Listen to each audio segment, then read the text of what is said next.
हनुमान जी से राम जी से संवाद कुछ हुआ है? स्वामी प्रेमानंद जी हैं ना, वहाँ वृंदावन में अभी काफ़ी चर्चित महात्मा हैं। तो उनसे मेरी चर्चा हुई है, उन लोगों ने ही वो वीडियो डाला हुआ है। तो उसमें राम भगवान का हनुमान जी के साथ जो चर्चा हो रही है, वो लक्ष्मण जी के मन में भाव आया है कि जैसे ऊंचे वशिष्ठ विश्वामित्र भक्त हैं, उतने बड़े भक्त हनुमान नहीं हैं। तब भगवान राम ने लक्ष्मण जी के संशय को दूर करने के लिए पूछा है हनुमान जी से। उन्होंने पूछा कि मुझ में और आप में क्या संबंध है।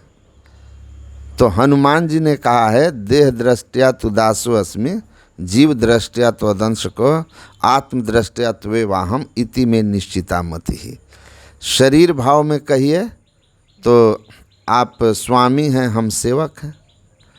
जीव भाव में अगर कहूँ तो आप अनंत सत्ता और उसका मैं ईश्वर अंश जीव अविनाशी। आप ईश्वर और मैं अविनाशी अंश जीव। और आत्म भाव में अगर कहूँ तो जो आप हैं वही मैं हूँ। मेरा ये निश्चित मत है कि हम और आप एक ही हैं। और यही वेदांत का ज्ञान है, यही संत मत का ज्ञान है कि इसी अवस्था में जाना जहाँ आप परमात्मा के साथ एक हो जाते हैं। वशिष्ठ रामायण में भी इसी को विस्तार किया गया है। अद्वैत को ही योग वशिष्ठ पूरा, और ये जो अष्टावक्र हैं, अष्टावक्र गीता, वो पूरा इसी बात, आत्मा परमात्मा दोनों एक ही है। माया एक भ्रम मात्र है जो दूरी पैदा किया हुआ है। माया के निरुद्ध होते ही ब्रह्म जीव की एकता हो जाती है। मोक्ष की अवस्था वही है, वही मोक्ष की अवस्था है।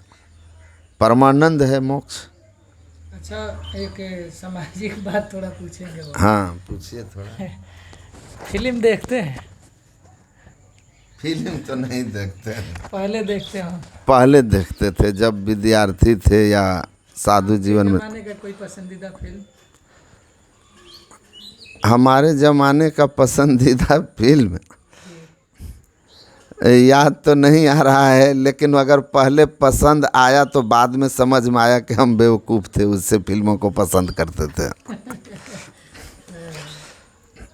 मैं एक छोटा सा उदाहरण देकर कहता हूँ। मैं इंटरव्यू देने गया था, वो सकरी वाले आप जानते ना, हमारे वो रेलवे में जो जीजा जी हैं ना, नारद जी, वो थे। और एक हमारे मित्र हैं छोटे लाल। तो मेरा इंटरव्यू हो रहा था, तो वो इंटरव्यू देकर हम निकले तो उन लोगों ने मुझे कहा कि आप इंटरव्यू में थे और हम दोनों आदमी आपसे ज़्यादा टेंशन में थे कि लंबा इंटरव्यू चल रहा है, क्या हो रहा है क्या नहीं हो रहा है। तो हम बोले कि कोई बात नहीं है। तो बोले कि हम इस बीच हम लोगों ने क्या किया कि फिल्म की टिकटें ले ली 3। तो 3 टिकटें उन लोगों ने ली। वहाँ बड़ा सिनेमा हॉल था। उस समय एक टिकट शायद 150 रुपया में दिया था। अभी तो उस फिल्म सिनेमा हॉल में 1000 रुपया से ज़्यादा की टिकटें हैं एक एक। तो हम फिल्म देख कर के निकले।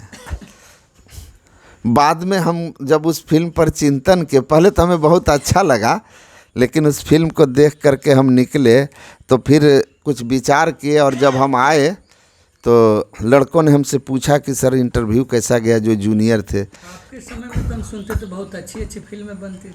तो मैंने कहा कि चिंतन के बाद मैंने कहा कि ये फिल्म लोगों को मिसलीड करेगी, युवाओं को मिसलीड करेगी, क्योंकि जीवन जो है हमारा बहुत कीमती है। और यह इसलिए नहीं बना कि जीवन में कोई व्यक्ति हमसे बिछड़ गया तो हम दारू पी पी के मर जाएं। जी, देवदास फिल्म था। तो मैंने कहा दारू पी पी के मर जाएं, इसलिए यह जीवन नहीं है। जिंदगी जो है यह बहुत ऊंची चीज़ है, ऊंचा उठने के लिए है।